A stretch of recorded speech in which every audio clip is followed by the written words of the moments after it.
Students of history in one way, shape, or form at LCSC. Welcome to my basement office. So, if you're watching this video, you must be one of my advisees. And that could mean a lot of things because I'm advising in a few different areas. You're probably a history major. Maybe you're a straight history major. Maybe you are history with the public history emphasis. Maybe you are history secondary education. You could be a general studies social sciences major. Those are typically the folks who are trying to do things all online. And I bet I have a few undeclared majors in here. So the deal is that registration begins next week. You guys need a little bit of information to get organized to make sure that that all goes smoothly. And I've got an email that I usually send out. I just thought I'd try something different this year. This year is the fall of 2024, and the advising is for the spring of 2025. If I can keep things ambiguous enough, I might try to reuse this a few times because the general setup is more or less the same. So, first off, we need to meet. I'll put meet in quotes. We can meet like this virtually. We can meet, if you're really on top of it, kind of coordinated through the email. But I've got to clear off your plan to take courses in the spring. We need to get that taken care of as soon as we can.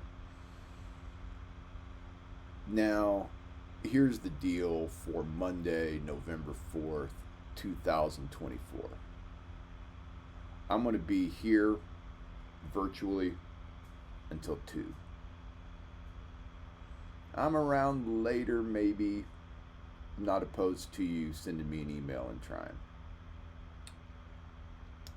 Tomorrow on Tuesday, I'm going to be on campus and available to meet 10:30 to 11:30, and then maybe right at like 1. I got a meeting at noon, and I don't know how long it's going to go for, but I could meet with somebody right after that meeting if you needed to.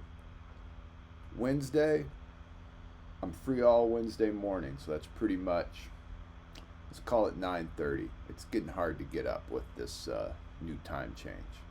Let's call it 9:30.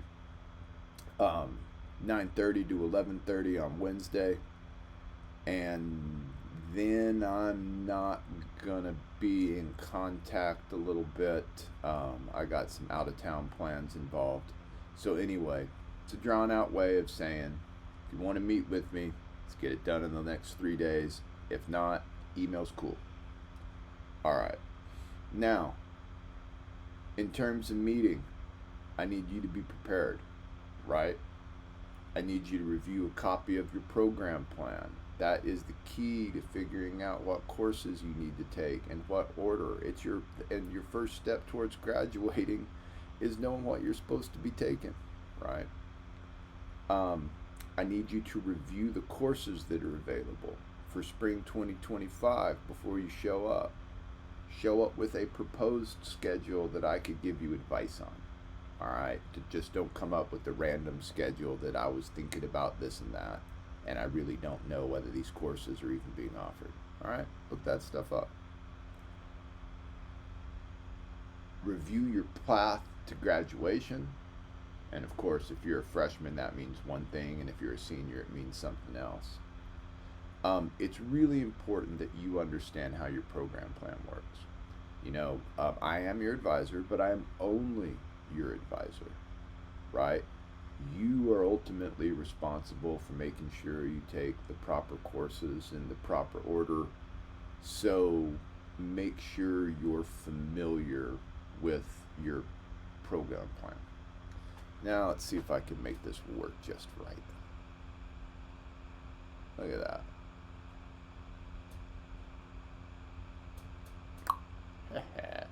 All right, program plans. You can find these off the social sciences web page. Go to the history degree, and then it kind of gives you the outline. Now look, I'm only going to focus on the straight history degree. The public history stuff has a little bit of a twist. I can help you with that. Dr. Canfield is really who you want to chat with. The secondary ed stuff has got a bigger twist. I can help you with that, but you want to be on top of that. That's why you have a secondary ed advisor in addition to me. And the general studies and undeclared stuff, we can talk differently, but this kind of applies. This first part definitely applies. If this is your first, second, third semester, you should be focusing on Gen Ed. Make sure you get all your Gen Ed requirements knocked out. Okay? As far as the program requirements for history, this is where they're located. I'm going to talk about them in just a second. If you have not yet completed, let's say 45 hours of credit, that's your sort of midway between your sophomore year, really look at that pamphlet, Navigating Your First Year, that you should have received at orientation. Courses. I have people ask me about how many courses they should take. Sorry, I got to readjust my back. You need to take 12 credits to be a full-time student. I totally get it.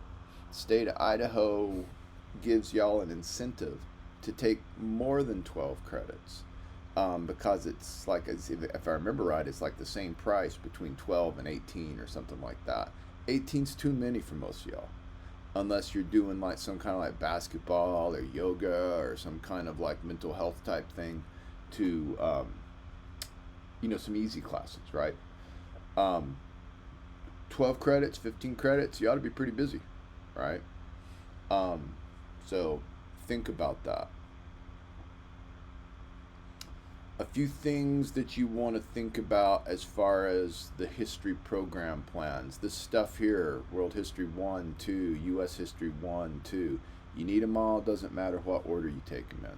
Take them in whatever order is convenient. Okay? No issue with that.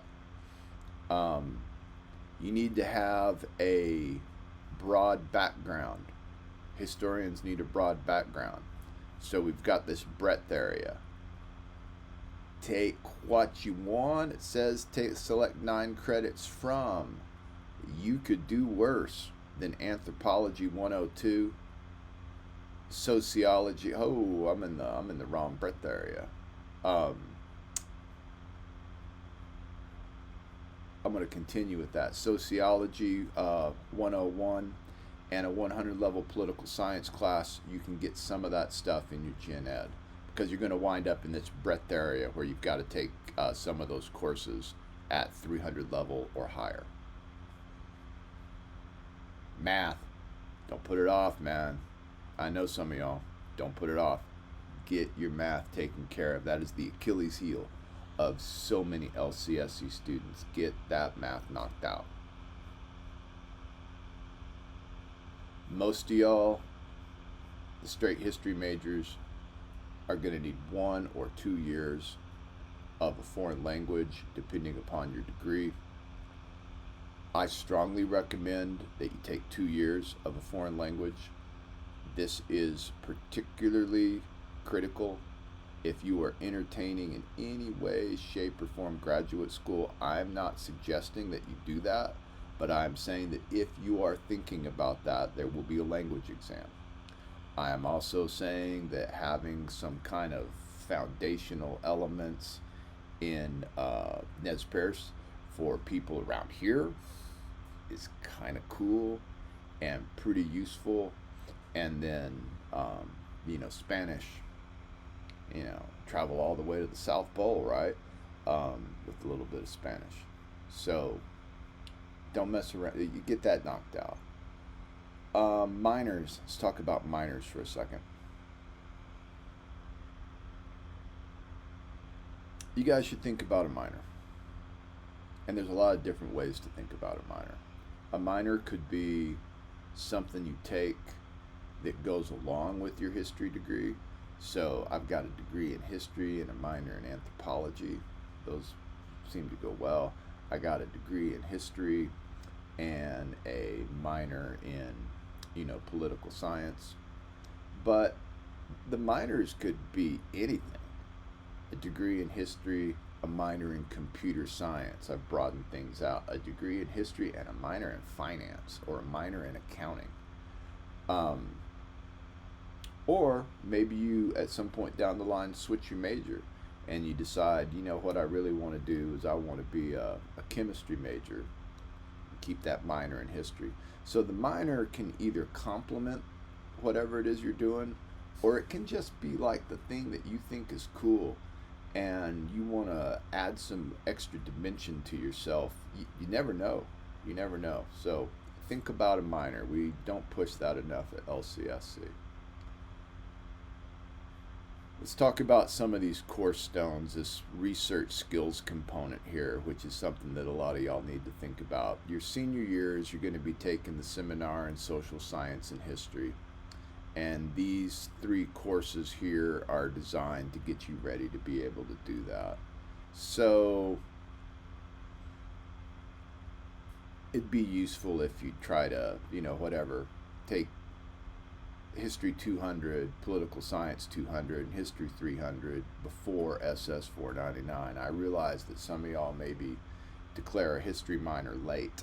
I say late, as a junior or something, and you got to cram a bunch of courses together, but ideally we'd spread this out.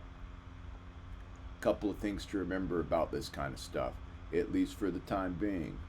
History 200 is only taught in the springs. Political Science 200 is only taught in the falls. As of right now, they're only taught face-to-face. If you are an online-only student, don't freak out. Send me an email. We can discuss, but there's reasons, right? And I won't get into them. I strongly suggest you guys take History 200 and Political Science 200 as soon as you can, which is basically, you got English 102 and you've got, a few history courses behind. Let's say as your sophomore year or your junior year. History 300, super cool class in terms of giving you ideas about opportunities for historians. It is not always offered on a regular schedule. What I mean by that is it's sometimes every 3rd semester kind of class. So for those of y'all who are majoring in straight history, just be on the lookout for it, right? And take it when you can. If you're planning to graduate this year and you haven't already filed for graduation, go to the registrar's office as soon as you finish this video. They like that stuff a year in advance. It seems a little early, but that's what they like, and it's nice to find out whether you got an issue. Alright, I'm almost done, I think. Courses, upper division courses for the spring. Upper division courses at the moment are fairly limited. We're running 2 upper division classes each semester, one of them face-to-face, one of them online, to try to serve 2 different student populations. So, spring 2025, public history. Again, that's a really cool course for getting ideas about job opportunities, career opportunities, internship opportunities beyond teaching secondary education. Right? Teaching secondary education is cool, but you want to know what all your job options are. So this goes into if you wanted to work with the Forest Service, or if you wanted to work with museums and archives, if you wanted to go into record keeping, whatever, that kind of stuff. And then, of course, there's other kinds of job opportunities in terms of just sort of what you think of as the job opportunities available for a person with just a liberal arts degree, history liberal arts degree. I can organize data, I can make presentations, I can organize teams, I can, function in a group setting. We can talk about that more later. That's not really public history. I'm just kind of bringing that up. That's another option. So we got that going on. And the other thing we got going on is I'm teaching a medieval history course that is going to be online only. That's a Stone Cold Section 60. I'm still sorting it out. If you've had any kind of classes from me, you know there will be some level of European, knights and ladies and all that kind of stuff that some of y'all, think about when you think about medieval history. But if you've had me for History 101, you know I'd rather spend my time talking about Mongols or Vikings or just unbelievably gigantic Chinese cities that we don't really think about in the medieval period. So it's going to be medieval world. There's going to be a research component that you can pick your own thing. So if we don't deal with it in class, you can deal with it. And I think that's it. I guess I should have just sent this as an email, right? It's like 15 minutes long already, but we'll do something a little different this time. Hit me up in my Zoom room. Hit me up on my email. Drop by the office and see if I'm around. You're better off email or on the Zoom room. But give these things some consideration. Start looking at the kinds of courses that you need to take. Start thinking about it. And let's get you squared away for courses in the spring. Enjoy your historical studies.